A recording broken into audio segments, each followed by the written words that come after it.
can you just tell us your background work-wise, so there's context, how people understand why they should listen to you other than you're the leader of the meeting? Yeah, very fair. Jessica, would you like to go first? Yeah. I can. Yeah, go ahead. Okay, so my background, I have about almost 20 years, so it's over 15 years now, in just aerospace manufacturing and engineering in general. I am currently working for AWS Amazon, helping companies. So I support a worldwide position, and I'm working on companies on getting their technologies and their processes to be a leader in their industries. So I do support multiple industries. So I help out both engineering and manufacturing organizations anywhere between aerospace, industrial equipment. We do discrete manufacturing, we do process manufacturing, pretty much anything that gets built. Somehow AWS can kind of slide in there and help with certain areas. Prior to that, I was at Dassault Systems for over 5 years. So I was their worldwide aerospace director, which kind of took it. Now I'm in that hardware IT position. I was very process and technology based with them. So I was working on composites and additive and electronic designs and how to create model-based systems engineering. So again, a little bit on the technology side, but also being an expert on the process side and trying to integrate the different organizations.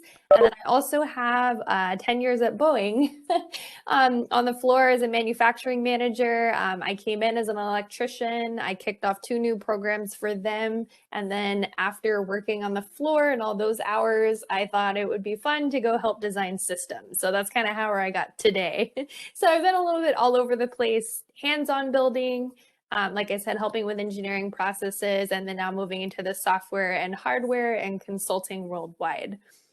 And then like Alexander said and Matt, I am on our Women in Manufacturing organization, both worldwide as well as the vice chair locally here with Washington State. So big advocate just on diversity, helping people. I'm really excited to talk about this networking piece because this is key. And it's not just key in one stage, but different stages of your life. So that's something I really want to talk about. It's not just in school. It can be personal. It can be career. It can be in your development. So I think we have a lot of good topics to talk there. Couldn't agree with you more. Like Jessica, I also have a very surreptitious career.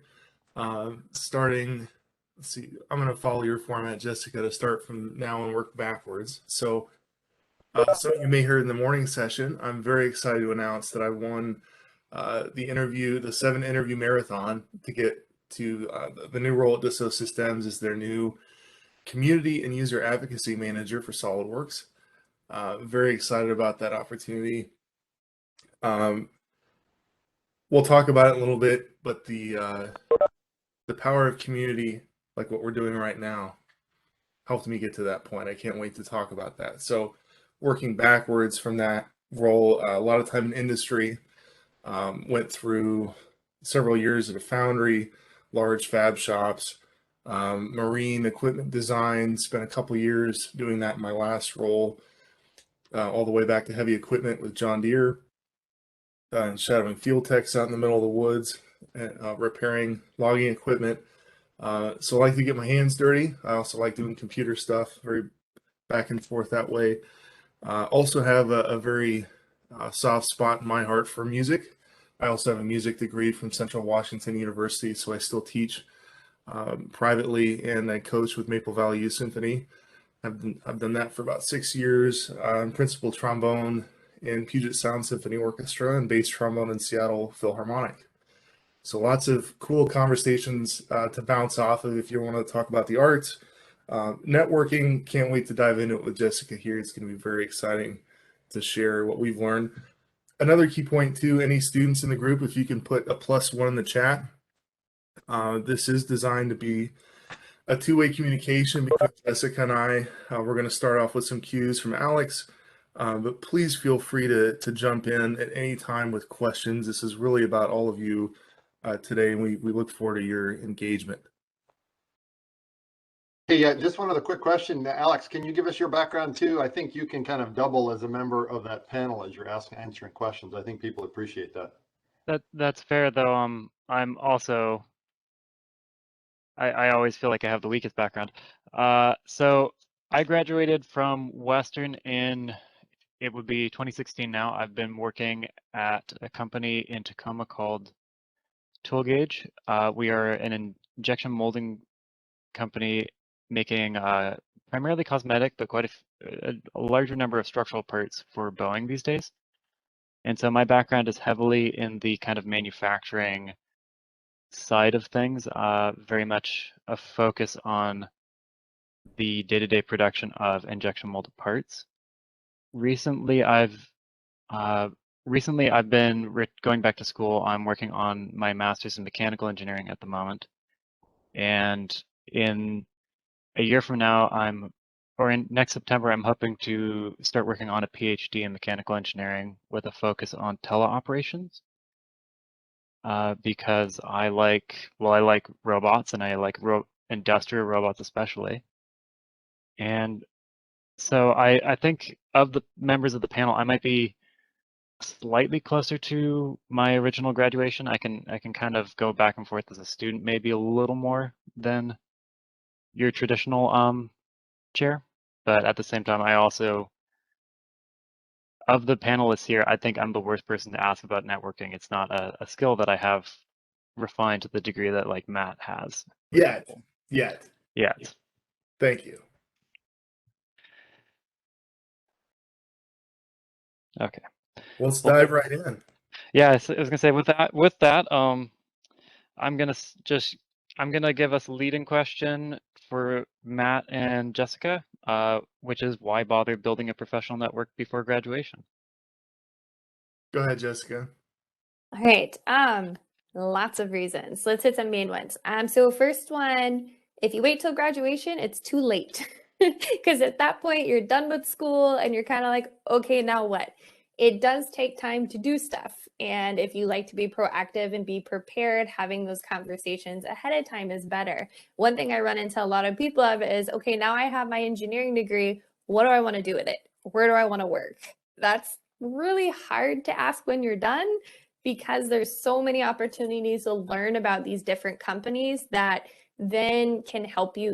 It may have an opportunity to do an internship while you're in school, or you can start creating focals there, or when you graduate, you don't really know what you like and don't like yet. So I said, being able first off to just create that network, to educate yourself on what industries are out there, and within those different industries, what are those different jobs, and do you find them interesting and not interesting?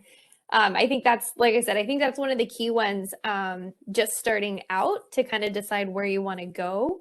The second part of that is, as you start talking to these people, they may have advice or additional opportunities or people you can connect to from there. I connect a lot of, like I said, through WIM and through people I know. I create connections because I've been in the industry so long. So when I start having conversations with students, I ask those questions as a mentor and say, what do you like doing? What do you don't like doing? And when they start kind of talking about that, I'm like, hey, have you heard about this company or this one? So not only do you get it as an education and knowledge perspective, it starts you on that journey of what could a mentor do for you. And like I said, in my case, I can point them to those directions, create some of those connections. And then, like I said, you just kind of keep building on that. So for me, I think that's one side of it with the education and the mentorship. The other side of it, and one I've personally dealt with, is there was no one in my family that has been in some of these situations and experiences that I've gone through. So a lot of people, oh, let me talk to my parents about that.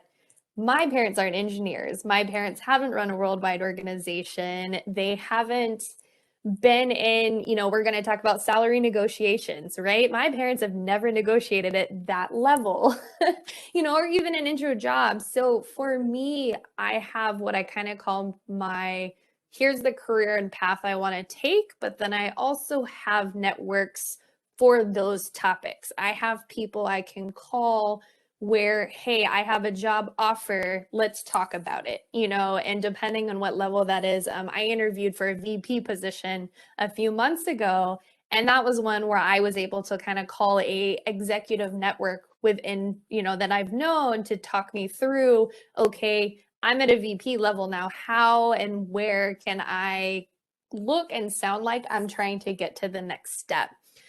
You can also create networks for, just personal finances. That's another thing. When you start looking at these jobs, you have insurance and HSAs, and, hopefully you get those student loans paid off or it's already paid. So just getting feedback from people about what's the next step. I love talking about investments, but there are different levels of those investments. And like I said, I'm in a position that's different than someone my age or, someone that's had. So it's keeping in mind networking can involve multiple groups. I think that's something we all need to think about. And it's not just one group or another. They involve different topics. And like I said, some of those are before school. Those topics are important. And then some of those are also after school. It's kind of this constant evolving where you kind of come in and out of networks as you move into those careers. Really great points. So many things we could spring off onto here, but the main takeaway from what I heard Jessica say, it takes time. It takes a lot of time, a lot of effort, and one of the things these relationships take is trust, which also takes time. You're counting on these people to give you unbiased advice. Is this company good or bad? Is this manager, what are they like? The culture of the company, all these questions require a lot of honest communication. And looking for that next step, like Jessica said, the role I just made from a smaller privately held company as a marine equipment designer up to a global, very public interfacing role, that's a huge leap. And I couldn't have done it without the network and the people I have in place. The guy that mentored me through this transition I met, sat next to in a SolidWorks user group 6 years ago. And we just geeked out about certification, and I wanted my CSWE. And he had done that. Well, how do I do that? What's important to know? And it just grew from there organically. Next thing I know, I get a phone call from him for this role. I didn't apply for it originally. I wasn't looking for it. It literally fell out of the sky from my network. Those of us in our 30s have seen not one but two economic downturns that are historical in magnitude. When times get tough, ultra competitive, that's the only way I've been able to keep progressing my career and my salary, which Jessica's going to talk about, salary negotiation. To stay ahead of inflation, cost of living, you have to be able to network and know where the opportunity and where the salaries are that keep you ahead of the economy. All of these tools, and it's the system you can build for yourself and for the people around you that keeps paying you back. I do believe it's an investment, and investments take input, and that's what we're doing right now. I mean, I honestly feel we could talk about this question for the better part of an hour, so I'm going to cut myself off there. You can't afford not to do it. How's that? And I think life experiences is one we should touch on. Like, I was a single mom going through school and work, so finding people that have similar life experiences. My fiance has ADHD. It's amazing how well he did when he got around other people that had ADHD and just talk about things they were going through, what kind of tools helped with them. So like I said, it doesn't just have to be a network specifically about your career or school or engineering. Please think about some of those personal things that could be unique to your situation. It could be some type of disability. It could be something like that. Just people with common experiences as well as those mentors.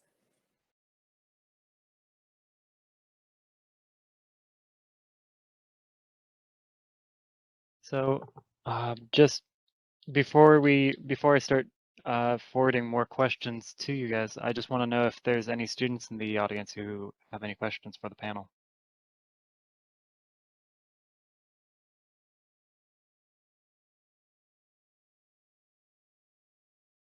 Don't be shy. I just took my unconscious you. bias training, so I'm really ready to be diverse today. Right. I got this. Well, if Okay. Oh, those sorry. students out there,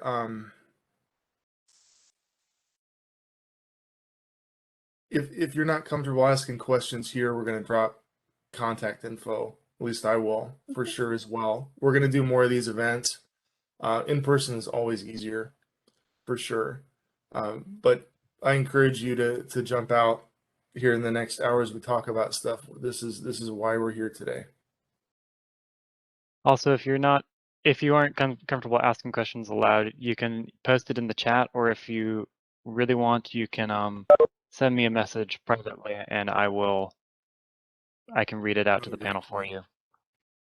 Does anybody in the audience have any quick stories about networking that's worked out for them well? Anything to share? Or gone bad. It happens both ways. What not to do can sometimes be a very good lesson.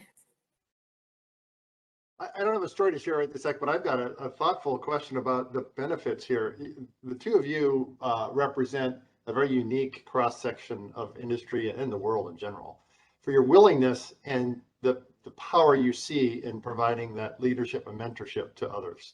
So I suspect the high you get out of that is knowing that you're doing good and helping someone else out, and knowing that you as a member of an organization could benefit by knowing that the second order effect of helping someone is pretty good.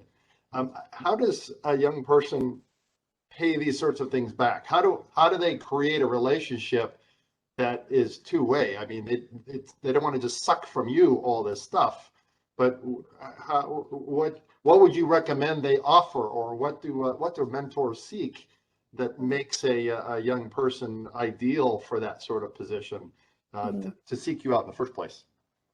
If I could jump in on this one, speaking for myself, I have a very non-traditional education to be in the field that I am. The degree that I have is not of the pedigree as most of the people I've competed against for jobs. The people that have made a difference, one of the first, Jeff Arnold's in the room. People like him within SME that take time out of their day to show me what skills I have and what's marketable, and setting the example of what the community looks like. And now I'm in my mid-30s, and I'm able to be a part of the other side of that. And this feedback loop that gets created is incredibly rewarding. So if there are any students out there that are looking for mentors, just being engaged is the only thing I would ever ask a mentee to bring to the table. Curiosity. I mean, it's not transactional. That's not the goal of it, really, in my mind, for mentorship. But helping each other navigate difficult times, especially if you're somebody that doesn't have the pedigree that you would either hope for or competing against or whatever it is, there are things about your story that make you stick out in a good way that I've found. And that's really important that we help each other find those things, especially when the going gets tough in the global economy. And I think to add on to his point, like I said, I think that the mentor is there as a resource. There have been a few examples where I've had students that I knew were looking for some experiences and things like that. I think like we did a WIM conference 2 years ago, and it was just so much work. And I was like, I have all those little things that need to do. There's opportunity to network and meet people and do stuff like that. So one of these students I had met through the Wazoo program at UVCC just was interested in the organization. And I was like, hey, do you want to do kind of a short internship to give us a hand? And she did. She was kind of nervous to start with, but it was actually a really great opportunity because she was kind of in the background, just helping get some stuff through. And then as a result of that, we all gave her LinkedIn recommendations. It actually opened up a contact for her, and she actually interviewed and got a position at Core Electronics. So that was kind of something where, yes, I used her for some labor to take some off of us. because that was available there, and it was a good fit in talking to her. I also like looking at it as it brings a different layer of diversity. You know, I'm in my mid 30s. I'm not necessarily up on the whole TikTok Discord thing. So sometimes it's nice having kind of that next generation step in just to shake up the ball a little bit, you know, give some ideas when we start talking about, you know, what we're doing with composites and technology. Maybe they have something that we didn't think about that then, as in these leadership positions, we can be like, oh, that's a great idea. And then we can try to figure out how to help companies kind of go with that path. So I think just that conversation back and forth about some of these topics, both of us are kind of getting information and resource, and we're able to bounce off of each other with having those different experiences. I think also as a mentor or a potential mentor that you're in a mentee, you're looking for, you don't necessarily want someone or need someone with the most prestigious pedigree. You're looking for someone who either is just, you know, is hardworking or has a lot of potential that for one reason or another, either bad work experiences in the past or just some kind of hardship prior to the mentoring, they don't see the potential that you might see in them. I'm speaking kind of as someone who, until very recently, until I started school again, I didn't really see a lot of potential in myself even. And having gone through school again, realizing how much of a difference someone taking a second chance on you can really make. And so it's easy to, I guess I'm just saying, as someone who's looking for a mentor, your mentor is not necessarily someone who's looking for the perfect candidate. They're looking for someone who has, in one way or another, is willing to at least take a risk and try and find some potential within themselves. I agree, Alex. And I noticed, is your name Oren? How do you pronounce your first name? You got your camera on, so I got to pick on you. I'm sorry. Sure. Yeah, Oren is right. I would really like to know what does the concept of mentorship mean to you, or the people you've talked to? Like, what do people need right now from a mentor? I think it kind of depends on the circumstance. You know, with mentorship, I think a lot of what students are looking for is just to build that network and kind of learn kind of more soft skills. But sometimes, you know, if you're working on a project, you might need technical support from a mentor as well. Just a quick thought to wrap this up, Alex. I know you wanted to move on. For a lot of young folks, that first step is the hardest. Yeah. I mean, how do you suppose, what are you recommending to them? Because reaching out and trying to send an email to you, Jessica, is kind of intimidating. We just heard you're applying for a VP position within organizations. It's like, I don't just email a VP every day, right, Oren?